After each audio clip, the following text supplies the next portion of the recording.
En el nombre del Padre, del Hijo y del Espíritu Santo. Amén. Palabra de vida. Del Santo Evangelio, según San Lucas, capítulo 11, versículos del 15 al 26. En aquel tiempo, cuando Jesús expulsó a un demonio, algunos dijeron: Este expulsa a los demonios con el poder de Satanás, el príncipe de los demonios. Otros, para ponerlo a prueba, le pedían una señal milagrosa. Pero Jesús, que conocía sus malas intenciones, les dijo: Todo reino dividido por luchas internas va a la ruina y se derrumba casa por casa. Si Satanás está también dividido contra sí mismo, ¿cómo mantendrá su reino? Ustedes dicen que yo arrojo a los demonios con el poder de Satanás. Entonces, ¿con el poder de quiénes los arrojan los hijos de ustedes? Por eso, ellos mismos serán sus jueces. Pero si yo arrojo a los demonios por el poder de Dios, eso significa que ha llegado a ustedes el reino de Dios. Cuando un hombre fuerte y bien armado guarda su palacio, sus bienes están seguros. Pero si otro más fuerte lo asalta y lo vence, entonces le quita las armas en que confiaba y después dispone de sus bienes. El que no está conmigo está contra mí, y el que no recoge conmigo desparrama. Cuando el espíritu inmundo sale de un hombre, anda vagando por lugares áridos en busca de reposo, y al no hallarlo, dice: volveré a mi casa de donde salí. Y al llegar, la encuentra barrida y arreglada. Entonces va por otros 7 espíritus peores que él, y vienen a instalarse allí, y así la situación final de aquel hombre resulta peor que la de antes. Palabra del Señor. Gloria a ti, Señor Jesús. Pues, amigo, ¿qué te parece esto de que un reino que está dividido contra sí mismo, ¿cómo podrá subsistir? Porque si esto lo aplicamos a la humanidad, mira, una humanidad dividida, ¿cómo podrá subsistir? Por ejemplo, no logramos entender que este planeta no es para unos cuantos o de unos cuantos. Y sin embargo, encontramos estas divisiones en donde unos pocos se apropian de los bienes materiales prácticamente a costa de la pena y del sufrimiento, de la muerte, incluso del hambre, de la pobreza de otros muchos. Es significativo que la riqueza en el mundo, y mira que este mundo se mueve por la economía, se dice en cerca de un 1% de la humanidad. O sea que el 99% de la humanidad vive en situaciones difíciles y solamente el 1% son los que mueven la economía. Bien, pues ahí encontraríamos estas divisiones, y divisiones que se hacen gravísimas cuando, si somos cerca de más de 7.000 millones de habitantes en este planeta, 1.000 millones viven en extrema pobreza. Y aquellos que tenemos algo, ya no me voy a referir solamente a los que tienen ese 1%, y los demás poco o nada hacemos por ayudar a los más necesitados. Pero nos vamos acabando el planeta. Vale la pena recordar que estamos también haciendo oración en este mes por el sínodo que se realiza ahí en Roma sobre la Amazonia. Uno de los temas centrales es la ecología, y también oramos por el sínodo de Alemania.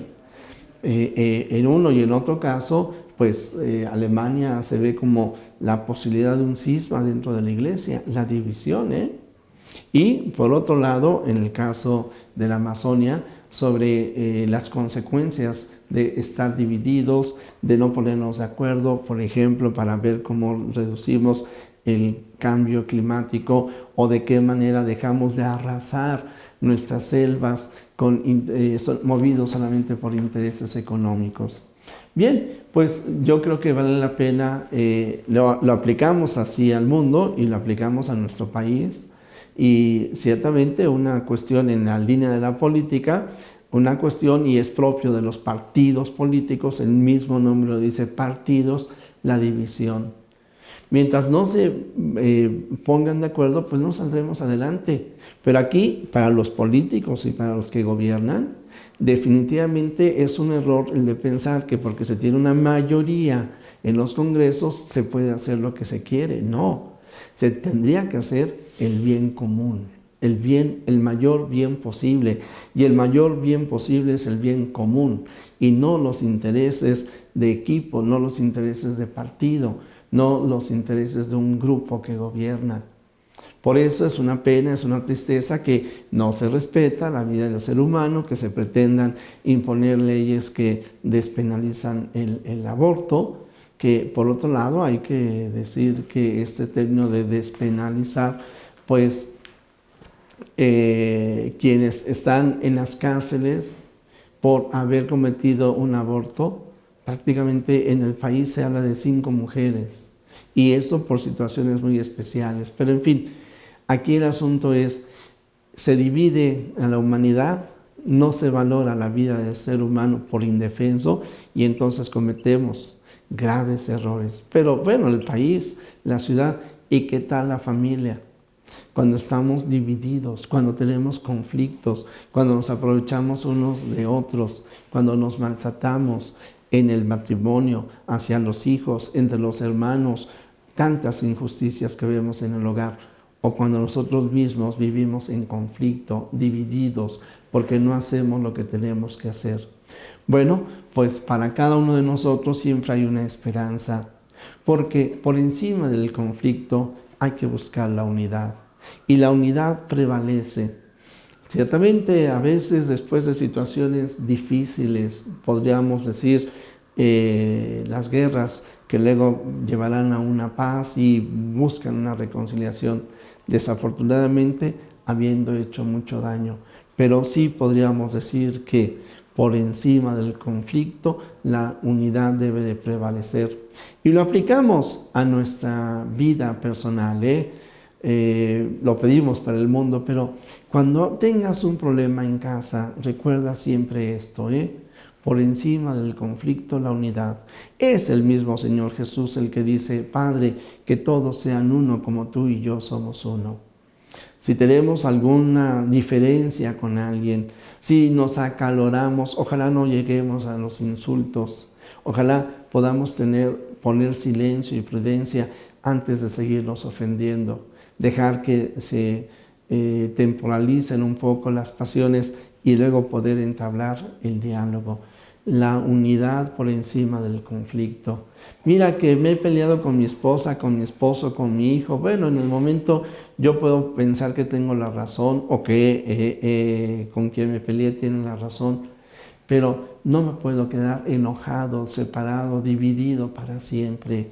La unidad por encima del conflicto. Y esto es posible porque es el Señor Jesús el que está en medio de nosotros. Esta es lo que nos ha de llenar siempre de esperanza.